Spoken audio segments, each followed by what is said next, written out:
YouTubeski. YouTubeski. Yep.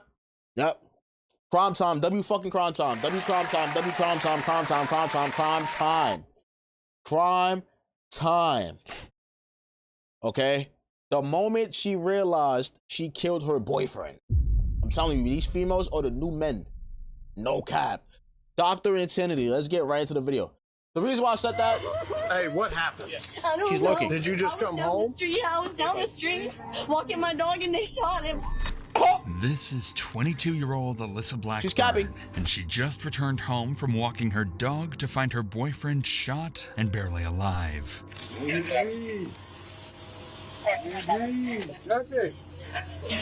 I don't know. I couldn't touch him. I can't see him for real. When deputies arrived, Alyssa would initially claim his injuries were from a violent drive-by just minutes earlier. Yo, these people are bold.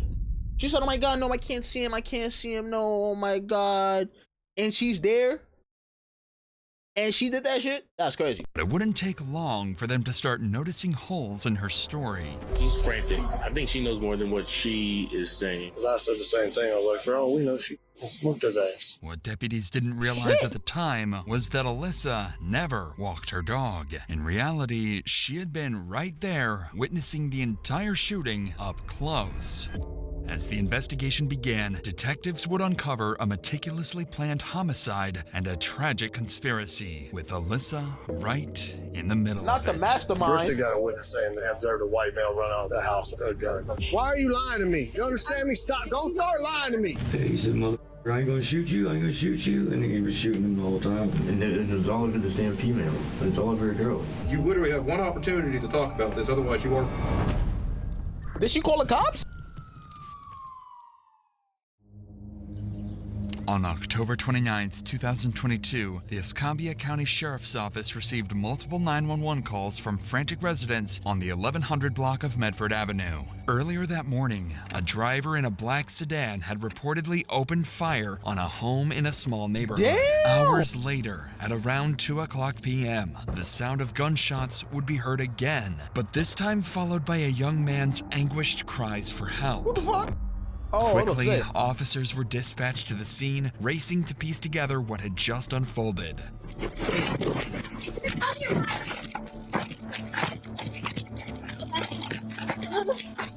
What we got? 331, we need EMS and round gunshot victim inside the house. That's fine. I like how they did that. Anybody else in here? No, my dog's in the back room. Please don't go in there. I got a chest seal, I'm gonna go get it. The first deputies Oh, I'm sorry. This is not has nothing to do with it. What the fuck you mean the dog bites? Why do you have a dog that bites? What the fuck? Nigga, train that motherfucker. What are you doing? What is wrong with people nowadays? on the scene arrived to find 26-year-old Jessica Hagen lying on the floor in a pool of blood, barely conscious, with bullet holes scattered throughout his body. Where you shot, bud? Right here. You said you got a chest seal? Yeah. Jesse is experiencing a pressure imbalance in his chest cavity, meaning his lungs could collapse at any moment. With Jesse in the hands of paramedics, the deputies shift their focus to the next critical task, piecing together what had happened. Wait, I'm not gonna lie, I'm confused. Wait, how long? Yo, bro, I'm not gonna lie. I'm gonna keep it a stack, right? How long did they get there? Did they get there like this? Because here's my thing, right? I'm not gonna lie, bro. In New York City, when you call 911, you can't just call 911 and be like, and you're gonna hear, oh, 911 operator, what can I help you with? You're not gonna hear that. You know you gotta press numbers? You legit have to press numbers, bro. This shit is out of pocket, my nigga. It could be a whole burglary happening right now in my crib and I'm hiding. And if I call 911, they're gonna tell you to press 5. You call 911, they tell you to press 5 to speak to operator. Shit is backwards, gang. With this in mind, Deputy Tinch wastes no time turning to question the only witness present, Jesse's girlfriend, Alyssa Blackburn. Hey, what happened? I was down the street walking my dog and they shot him. Who shot him? I don't know. Did you find him like this? Yeah, I just had to kick in the back door because nobody was knocking. So do you live here? Yes. Who is that gentleman to you? It's my boyfriend. Are you the one that called 911? No. No. Who called 911? Because it was a female. I called 911 because I heard the gunshot. Why are you lying? What the fuck? This shit is outrageous. Why are you lying about calling 911, bitch? Are you fucking high out your fucking mind? Are you sniffing the dope? How do you lie about some shit like that, you dumb stupid? You know what? Why are you lying to me? You understand me? Stop. Don't start lying to me. You understand what's standing there? I need I'm proof. the one who did it. What are you Then go tell me you didn't call. You're gonna get me shot out here. You realize that? We're Montclair. Whoa, I'm not gonna lie. Hold on now. Yo, my nigga, I ain't gonna lie, bro. See, this is why I can't trust females, gang. Yo, fellas, y'all ever run into this? Yo, bro, I'm telling you, they will cry the whole time they created this whole shit. This is why, if you ever have a girlfriend, my nigga, all right, and hey, she's sorry and she's crying, just know she's not really sorry. She's crying because she got caught, my nigga. Hey, I'm telling you.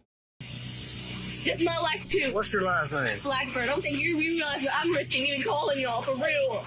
Right away, Deputy Tinch grew suspicious after noticing a flaw in Alyssa's account of the 911 call. However, considering the chaos of the moment, he knew it was possible she could be in shock and that her memory was distorted. But unbeknownst to the deputy, Alyssa would go on to provide more misleading statements, making her story even more suspicious. What's worth noting is that situations like these can be especially traumatizing for everyone involved, including those watching at home, just like you. If you've ever felt that you need help with mental health, you should know that there are always people.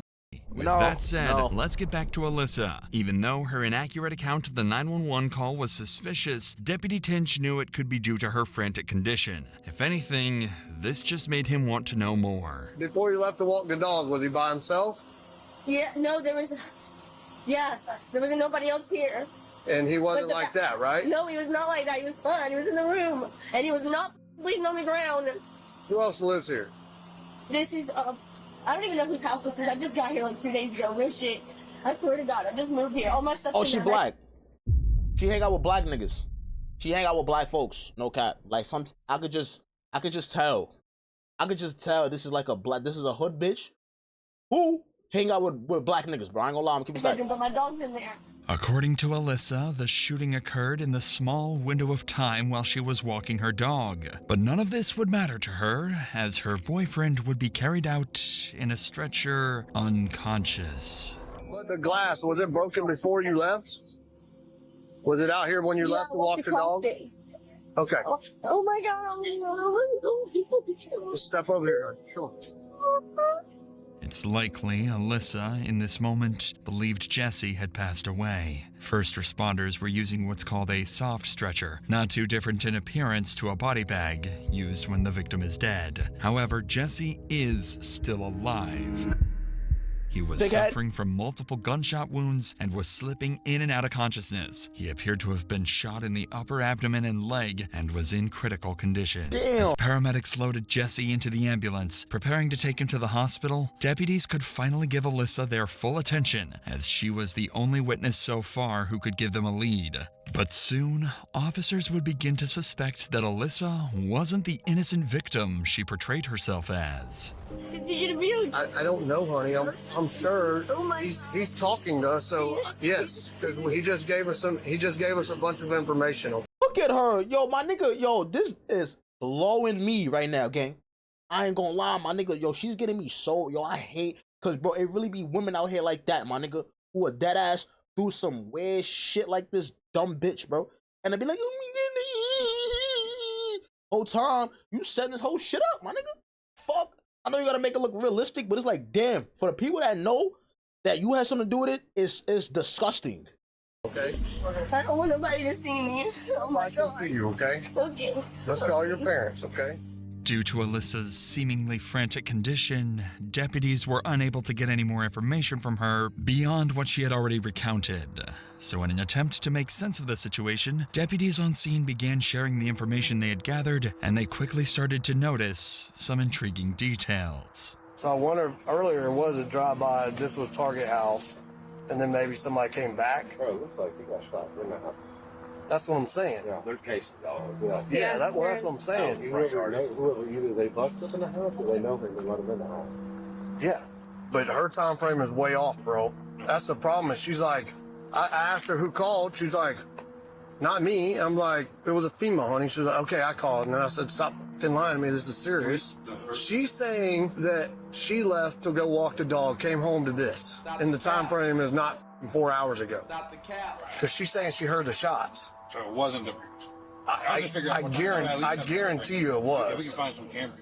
Clearly, Alyssa's story wasn't adding up, and despite her exaggerated crying, officers were growing more convinced that she might have somehow been involved. But without definitive evidence to prove her role in the crime, these suspicions would remain as just that, suspicions, for now. So, officers, determined to find something concrete, would begin searching the neighborhood. That's when Deputy Brissette encountered a neighbor who would claim to have seen everything. I heard 2 gunshots JJ's this morning, and I saw a little black car. But come and go and come back.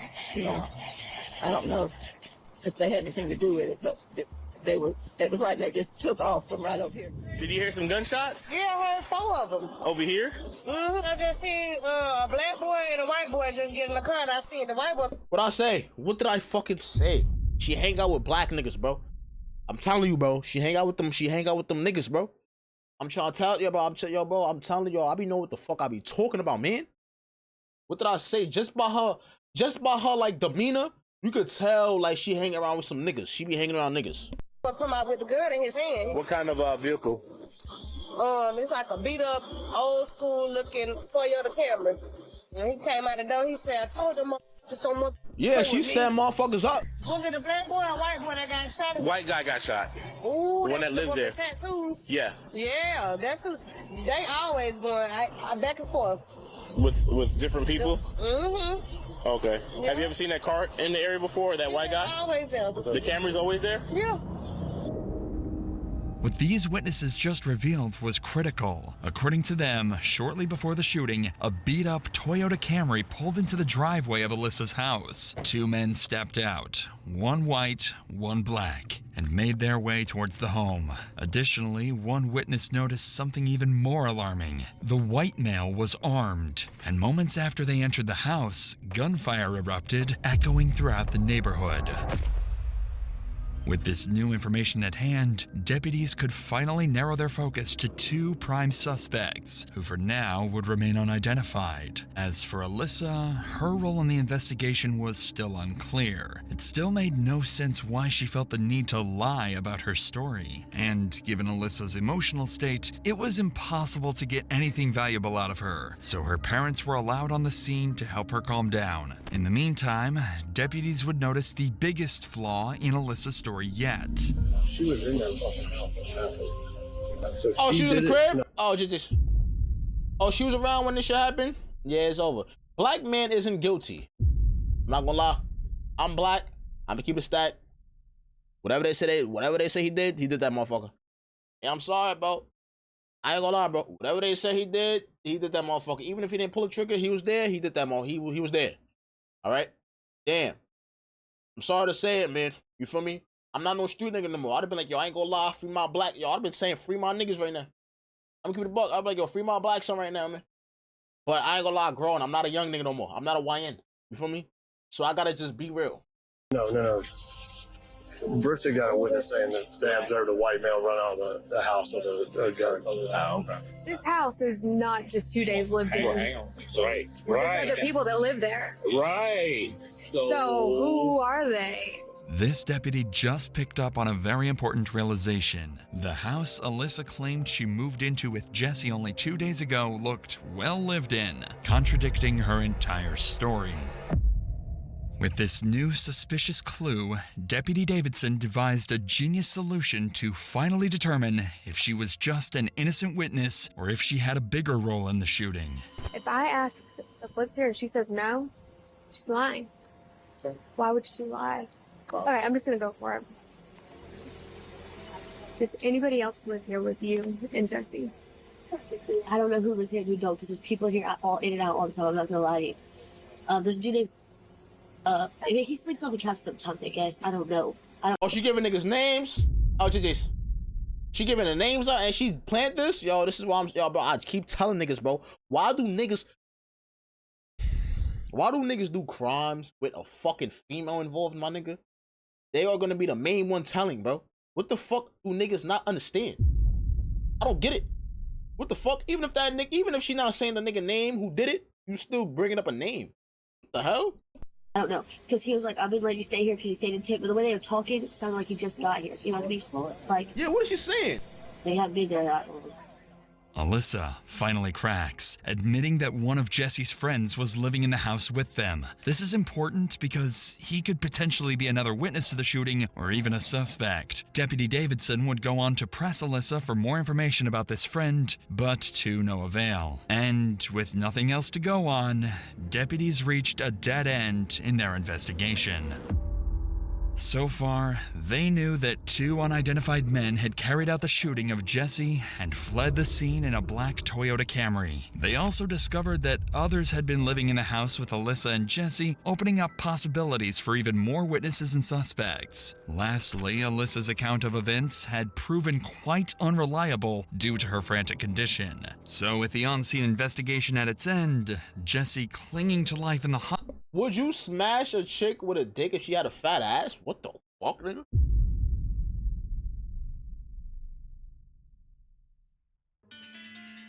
Are you crazy? Are you crazy?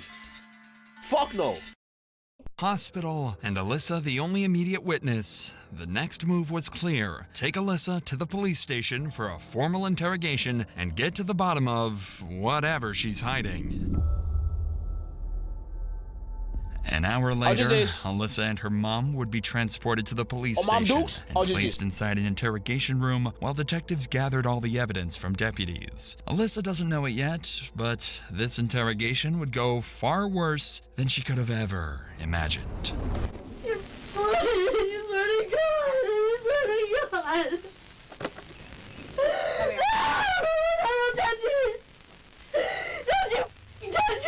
What the fuck? You get mad at your mom and you set this motherfucker up, motherfucker? Huh? What the fuck? There's no reason they have to talk to us by themselves. There's a camera in here. There's audio in here. They can hear everything. Yeah. There's no reason they have to talk to us by themselves. Oh, she watched First 48. Alyssa realizes she's being recorded and immediately makes her mom aware. It's clear this isn't her first time in an interrogation room. Unfortunately for her, the cameras would turn out to be the least of her worries. Detectives would walk into the room with a clear plan in mind, figure out why Alyssa lied. If they can press her on the details, she might slip, giving them a real shot at actually solving the case. David Preston, you know David? How do you know him? Experience. Experience? Yes. I got in trouble. Only 2 times I've been in trouble. I didn't want to be good. Gotcha. Well, I'm Investigator Martinez. I work with David, so I know. Yeah. That being said, we want to get some information as far as like how long you guys been living there, who lives there. 2 days, 2-3 days. I just got there. I don't, like, if I had my phone, I could tell you exactly, but they wouldn't let me get my phone. Okay. I know, but it wasn't I can't remember where it was, but. Okay. And the only reason I'm asking is because, like I said, we have to get a search warrant in order to get the house. Okay. So once we get into the house and we look around, if something's missing, like his cell phone, then maybe we can possibly start tracking and find it. Okay. So, no, I'm not going to question you at all. So that's why I was asking, I'm not asking like to pry, but maybe something's missing and maybe we can track it and be like. I know y'all are just trying to help for real. I'm not that type of person. I know y'all are just trying to help. Okay. Alyssa has to be feeling the pressure at this point. She's told her version of events several times by now, and yet investigators keep asking the same questions. Perhaps that's why, after an entire afternoon of speaking to law enforcement, she finally gives them something substantial. All right, so I'm not gonna lie, I noticed this. When you have 2 cops, if you're getting interrogated and you have 2 detectives in that fucking room with you, it's serious. It's getting to that. It's getting like that. I ain't gonna lie. It's gonna get like that. It's something serious. No cap. It's just you and Jesse that live in that house? No, there's 2 males there and there's Jesse. But there's people in and out of there all the time, you know what I mean? I mean, it's like literally like a ghetto trap, kind of like out here. You know, you haven't seen the house, but the whole house is like trashed almost. I tried to clean it up and I mopped the floors and all kind of stuff like that because I have nowhere to go. But there's a dude named Ian for sure. I know because he sleeps on the couch, and I know he was getting help from somebody. The dude who lives there, I guess, around a regular, trying to get off of drugs. Okay. Has he been a black male, white male? He's white. Okay. Yeah, he's tall. He's real tall. He's like real tall to me. I'm like, Damn. Alyssa confirmed that 2 other people lived in the house, noting that individuals are constantly coming and going, a detail that could suggest drug activities considering her previous statements and frantic behavior earlier. But most importantly, she mentions one of the roommates by name. If investigators can track him and the other roommate down, they may not have to rely solely on Alyssa's version of events, as it's obvious she hasn't been telling the whole truth. So the detective continues to question Alyssa in hopes of extracting another name. Start from what did you do today? From when you got up. I woke up on the couch, and he was on the couch across from me, and Jesse was sitting in his chair. It's in the living room, whatever. I called my mom and daddy because I was supposed to go over there. There's voicemails, you know what I'm saying, but he called him. I don't remember exact time. You called us? But the other dude that lives there, he wasn't there. He was supposed to be going to get a hotel room with a girl the night before, so he hasn't been there. Who's that? I think his name's... Okay. Damn, see? I just keep saying it every time. Every time they gonna say them names. Hey, I don't think there's no girl in this world that's gonna ever stay solid unless she's really, really in that shit. These people gotta stop trying to be down and stop trying to be a part of something they're not really like. You're not like that, twin. Why are you still trying to be down, my nigga? Knowing that when you get in a real situation, you're gonna fold, bend, you're gonna fold like a motherfucking laptop. I don't get it. It starts with... Yeah, but he wasn't there at all. Alyssa doesn't realize it yet, but with the other roommate's name obtained, the investigation has already taken a sharp turn. The detective's top priority is no longer just her story. It's tracking down the roommates she previously lied about who could be key witnesses to the shooting. But before they could get to that, Alyssa and her mother would share one more major detail from the morning of the shooting. We go to my new house where we're building because we're moving into it. We just closed on it. So we go over there. What she mean? She got nowhere to stay. What? What the fuck, nigga? Don't live with your parents. What? Unless she's a troubled child. She has somebody else come and get her to go through her paperwork for work and stuff like that because we're moving. And then, and I don't know who it was. It doesn't end up working out. Yeah, I went to FedEx and stuff like that. And then I got... Did this person come pick you up? Did you call them to come pick you up, or they just showed up? It's a friend. I don't really know him like that, you know what I'm saying? Jesse doesn't like anybody to know where we stay at all because what he does, and obviously y'all know what he does, you know what I'm saying? Because I told the police. I don't know if y'all talked to police yet. Yeah, okay. Yeah. And, what does he do? Sell drugs? Allegedly. Stoner, stop fucking drinking right now.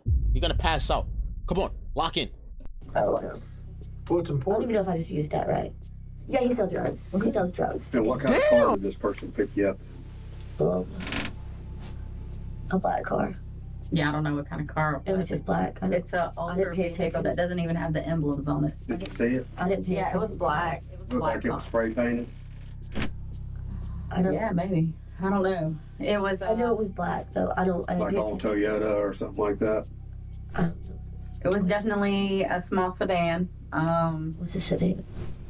It's a sedan car, correct? Yeah. Yes, maybe. Okay. Well, that's I think it's 4-door.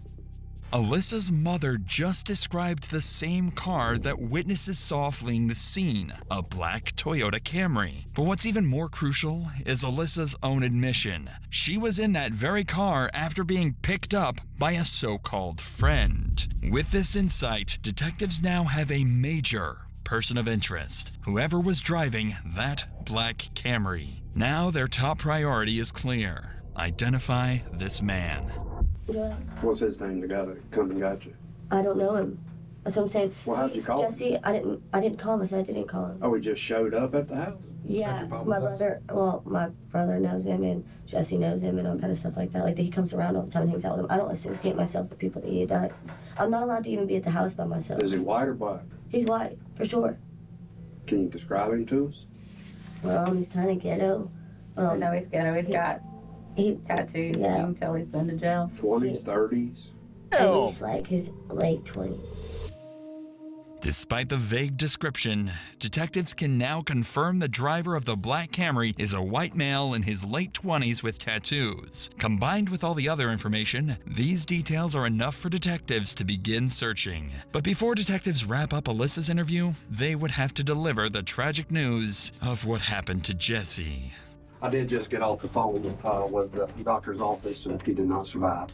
Damn. Oh, here we go. Ah, shit. Ah, shit. Here we go. Here we go. Where's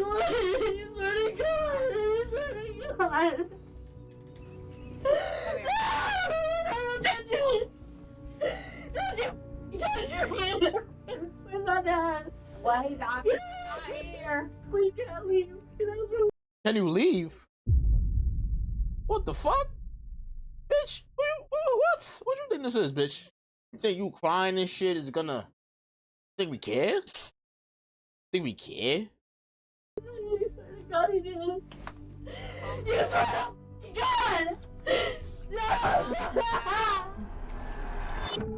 Jesse Gahagan had died. Alyssa seemed truly upset at this news, even though she almost certainly expected his death, as detectives would come to find out eventually. But while it's not officially confirmed, all signs point to one chilling reality. This is, most likely, all an act, and it would be revealed soon.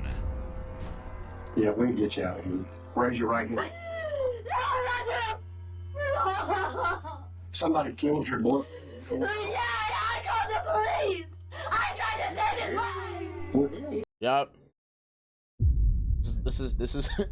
This is what we call manipulation. This is what she's trying to manipulate the cops and shit. This is what we call manipulation. This is what we call manipulation. This is what we call manipulation, all right? Now, granted, every female is not like this. There's a lot of women that are not like this, okay? She's one of them women that are like this, okay? Watch out for these type of women, okay? I'm trying to make him do better, bro. I'm trying. I'm the only one who gave a about it. Not the cap. No, I'm being serious. You don't get it. No, that nobody. I'm the only one who called the police when he overdosed. Twice, not even his mom and grandma. All by myself. Alyssa would continue this frenzy until detectives had to end the interview. Even though she seemed genuinely upset over Jesse's passing, detectives would soon find evidence suggesting otherwise. Nevertheless, the stakes were now higher as this had escalated into a murder investigation. At this point, detectives still weren't sure exactly what Alyssa was hiding, but the interviews that followed would begin to reveal the truth. What's up, Mr. Who that nigga? I'm Investigator Alvarez, the one that you ignored last night. I know you got my text. This is one of Jesse and Alyssa's roommates. Oh, it's unclear how investigators first located him, but what is known is that he was initially reluctant to cooperate, ignoring multiple calls and texts from detectives. Perhaps he was hesitant to get involved, but when he finally agreed to an interview, he would deliver the biggest bombshell yet. All right, man. So let's start from the very beginning, okay? That's it. Now, I know before you came in here, you said he knows who did it and who he can get us hooked up with that person and everything else because he tried catching up with you at Tom Thumb yesterday. So before we get into all the details, who is that person that actually pulled the trigger? It's Jacob Colville. Okay. Who was the black GG's guy that was there with him? I've never seen him before in my life. Okay. If you were shown a picture of him, would you be able to possibly recognize him? Should be able to. Why you got to on the black nigga, bro? Colville, I met I think 2018 in Walton County. He was we were in the same little pod together in Walton County. Finally, thanks to the roommate, detectives have identified Look the at this white dog. man with the gun, Look at this 29-year-old dog. Jacob Colville, the same so-called friend Alyssa and her mother described earlier. But to the detective's surprise, the roommate had even more to reveal. Colville showed up with his two kids in the car. Damn! You gonna do a drill with your kids? Nigga, what? How you gonna do a drill and you have two kids in the motherfucking back? Nigga, god damn. And started an altercation with Jesse, and this is all over a female. This is all over a girl. What's her name? Alyssa Blackburn. I guess Colville's in love with his girlfriend or something. I'm not even sure who the girl liked, if she liked either of them or not. And I thought they were supposed to be friends. But no, as soon as the girl comes out of the house and says Jesse's inside, they didn't hesitate to, should we leave it? No, they went right inside my house, and they go down the hallway, and they look through the first room, look through the second room, and I'm at this point I'm playing stupid. I'm like, what's going on, guys? And I don't know what's going on. I wasn't watching. I did not have my head turned towards down the hallway, but there was 2 gunshots, and I hear screaming, and there's 2 gunshots, and then by the time I look down the hallway, I see Colville backing up, like with the guns on Jesse, and Jesse looked like he had blood right here, maybe like in the stomach, and then in the chest or the shoulder, and even when he was on the ground, he shot another couple rounds, I believe. How many rounds total? I can't. Quite a few. Yeah, I can't even tell you. Whenever Colville and the black guy run out the front door, they took off. What happened to the DVR? I could bring it. I could show it to you. Do you have it? Yes, sir. Okay. And there's a camera in the living room. Yeah, I noticed. There's a camera in the living room. Wow. So number one, you guys crashed out over a woman, and then on top of that, you did a drill with your kids in the back of the car, and then on top of that, the house that you went into has cameras. Wow. Just revealed to detectives is everything they need to crack this case. It appears that Jesse's murder stemmed from a long-standing conflict that began in an altercation between Jacob and Jesse, likely during the drive-by incident reported earlier that morning, followed by Jacob returning an hour later to fatally shoot Jesse. Meanwhile, Alyssa not only fabricated her entire version of events, but the whole altercation centered around her. According to the roommate, she was in a love triangle with Jesse and Jacob that turned deadly. Wait, what? Wait, hold on. Were they both fucking her? Is that what I'm getting? It's likely that Alyssa had grown fed up with Jesse before orchestrating the shooting with her friend, or perhaps lover, Jacob. This finally explains why Alyssa had been lying all along. She wasn't just a witness, she was an accomplice to murder. Fortunately, the roommate had the shooting recorded on surveillance camera and agreed to hand it over to investigators, providing them with undeniable evidence to bring the killer trio to justice. This incredible stroke of good fortune would continue when the roommate successfully identified Jacob's accomplice from a photo lineup of known offenders. He was 44-year-old Lawrence Bonner Jr. Nigga, you 44, yo, bro. You a grown-ass man, bro. You should be ashamed of yourself, my nigga. You is a grown-ass man. Chilling with a nigga that's 29. Not saying that age group don't matter, but bro, you look like you need to deal with niggas in your age group. Where is your kids? This nigga's 29. He has 2 kids. The shooter has 2 kids. Where are your kids? What are you doing? You're 44, bro. You gotta get it together, gang. You're done now. We should have got it together a long time ago. The Escambia County Sheriff's Department quickly launched a statewide manhunt, alerting police to stations and the public to be on the lookout. Not long after, authorities would make a critical discovery. The black Toyota Camry had been found underneath the mobile highway bridge over 11 Mile Creek, burned down to the frame. While the search for the assailants continued, detectives wanted to solidify their case against Alyssa, so they would bring in the other roommate she mentioned earlier, and he would reveal crucial details about Alyssa's sinister role in her boyfriend's murder. That little black Toyota Camry or Avalon or whatever it was, you know, the car they showed up in? Yes. Whose car is that? I think it's Scoville's. He burned it. So. He what? He burned it. Did he? Well, yeah. So do you remember any of the conversation that was going on in the house? Like when they come back, you told them that Jesse's hiding in the back, correct? Yeah. Okay. What was being said after that? Nothing. They were so quiet. Okay. They were just creeping through the house looking for Jesse, and they didn't find him at first. You remember seeing Alyssa come in with a gun? Who? Alyssa, his girlfriend, Jesse's. No. When she first walks into the house and you're on the couch, you know, she's holding a gun because we have the DVR. Yeah, I did notice that. Colville did say to Jesse, he said, I ain't gonna shoot you, I ain't gonna shoot you, and he was shooting him the whole time. Because Jesse would say that Colville would never shoot him, you know what I mean? And Colville shot. You know where Colville might be right now? I have absolutely no idea, man. Well, we already have one of the three, so. Oh, do you? Yeah. One of the three? There's another person that helped them out later. Really?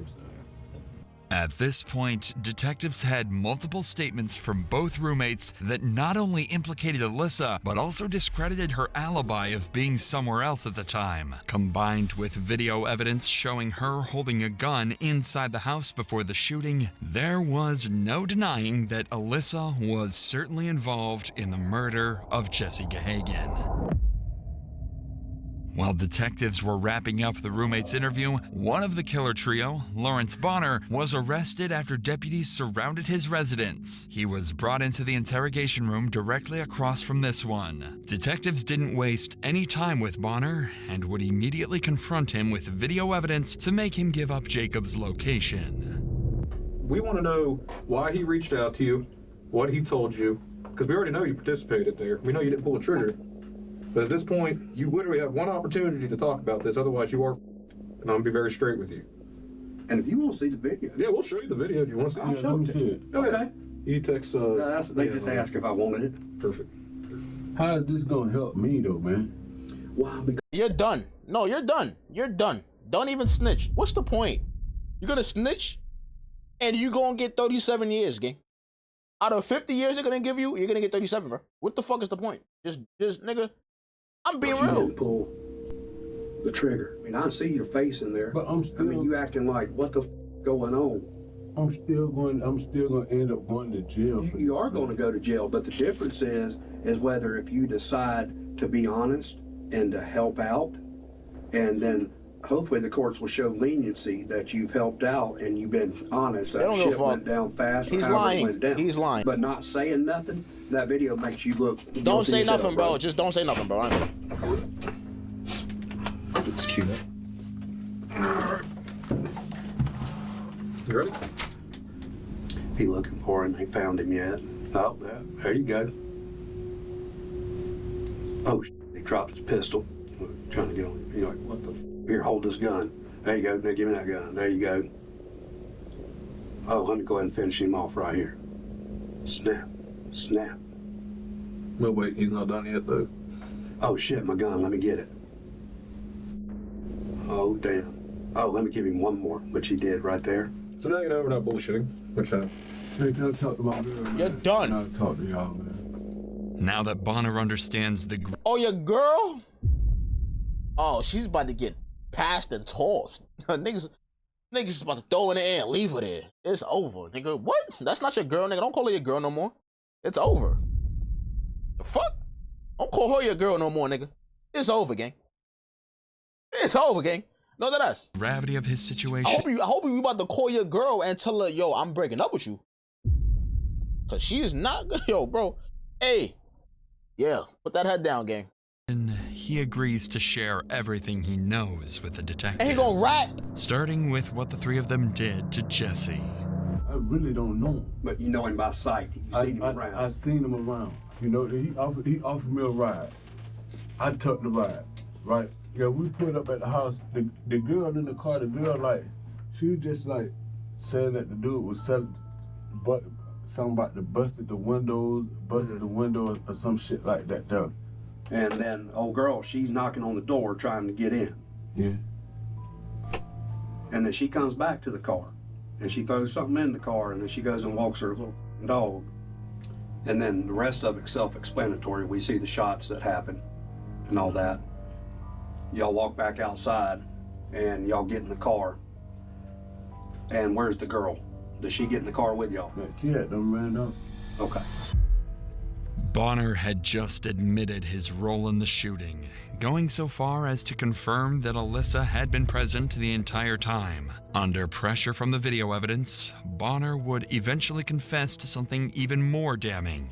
he had provided Jacob with the gun used to shoot Jesse. With that admission, Bonner officially became an accomplice to murder. Niggas be talking too much. Should've just said lawyer, gang. Even though you're on camera, you ain't shooting nigga. You should've just said lawyer. You should've said, yo, bro, I ain't know the nigga. I ain't know nothing. I didn't know what was gonna happen. I don't even know this nigga name. Real shit, bro.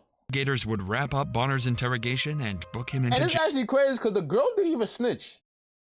Now that I think about it, she didn't say shit. Wow. jail. One member of the killer trio was down, 2 more to go. A week later, on November 5th, authorities tracked down Jacob Colville in Eustis, Florida, attempting to evade capture disguised in a wig, glasses, and makeup. But his cover didn't last long. An officer recognized him, initiated a traffic stop, and took him into custody. When finally apprehended, Colville was found with a loaded handgun and drugs in his car. He would reportedly state, "I don't regret it," when inquired about the murder. As for Alyssa, a warrant for her arrest was issued, and she was quickly apprehended, held in county jail without bond.